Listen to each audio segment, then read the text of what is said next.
Welcome to episode 4 of the Gladiator Fit Philosophies YouTube channel and podcast. As you know, this is a place for athletes to get workouts and just people who want to become more athletic, but this is a hub for discussions that deal with nutrition and different areas of health and being a more well-rounded active person. So today I'm going to talk about 7 foods that are specifically marketed as healthy, but they're likely making you fat, or at the very least they may be hindering some of your performance. So I'm going to start with number 1, and that is deli meats. Okay, I would say avoid deli meats if you can, because a lot of the times they're loaded with additives, sodium, heavy processing, and are frankly devoid of much of the nutrients in the meat. So you get things like nitrates and nitrites, and let me remind you, a lot of those deli meats are the cheapest, most garbage parts of the factory farmed animals that most people don't want to eat. So they create this goop, and a lot of people put that in their sandwich.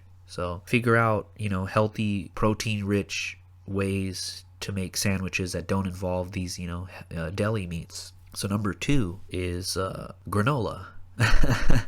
Granola is usually mixed with some sugary syrup. It's loaded with a whole bunch of additives that are sugary. And granola can be healthy if you make it yourself, but most people, they opt for this bar that's has all these preservatives. It's loaded with sugar, and it's not going to give you the energy that it's marketed to have if it's loaded with sugar, if you understand insulin. So opt to make your own granola. If not, just avoid it altogether. So number 3, sushi. So I know some people are really going to be pissed when they hear this, but I'm not saying that sushi is inherently making you fat or it's unhealthy. It's that a lot of the times it has this this white sticky starchy rice, and it has a little piece of fish, and it gives this illusion of being healthy, and it can be healthy. There's sushi chefs who could keep it simple and stick to real ingredients, but most of them are loaded with starch, and people add all of these little concoctions to it. So you're better off having some high quality fish that's wild caught, with some good quality rice, not white rice, maybe some brown rice or parboiled rice or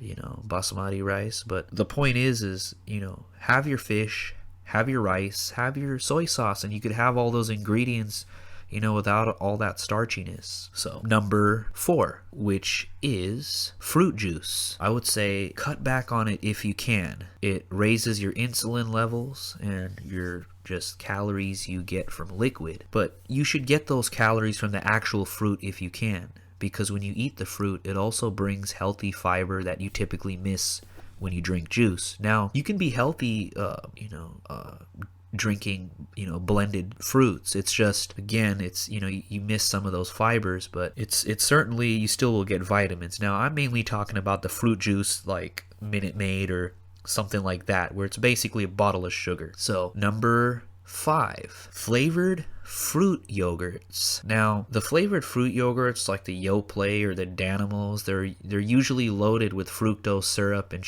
sugary fruits and gelatin and all of these things. And listen, if you want flavored yogurt, you just buy some grass-fed, organic or highly sustainable yogurt, and mix it with your fruit, mix it with your other ingredients, and you could do it manually, and you know exactly what's in it. If you want to make it sweet, you could add raw honey to it, as long as it's all good quality and sourced. Now, number 6 is baked beans.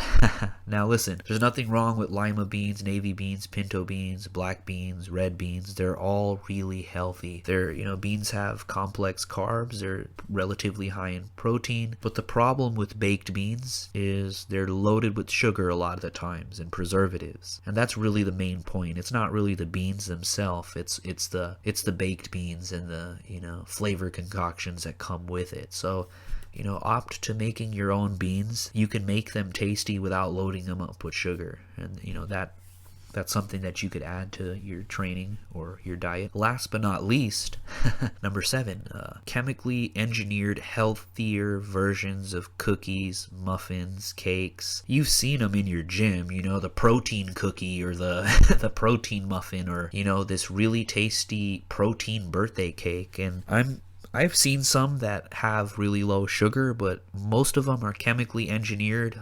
They're loaded with preservatives, and I mean, I'm sure you can find some that are low sugar, but again, they're loaded with preservatives and artificial flavors, and frankly, it's frankly like a large byproduct of the supplement industry, because there's this myth that has gone around, and I'm going to discuss this in another video, about how, you know, if you don't eat every 2 to 3 hours, your metabolism will slow down, and it really was just a myth from the meal replacement part of the fitness industry, where they want you to buy more shakes and, you know, bars. So just keep that in mind. Those are the 7 foods that I know some of them, at least sushi for me was a big one. I was like, I thought sushi was healthy, but you really look at it, I mean, it's a lot of white rice, and, you know, people add these little tempura bits, so, you know, I can see why it's not as healthy. So I hope you guys got a lot of value from this video, and, you know, take an extra second to realize what you're eating and how it affects you, you know. And I hope, again, you know, this information helped you out, you got value from it, and, you know, keep in mind the very issues I had with each one of these foods, and apply that to maybe some of the other things you're eating. So much love, tackle the day, and like and subscribe.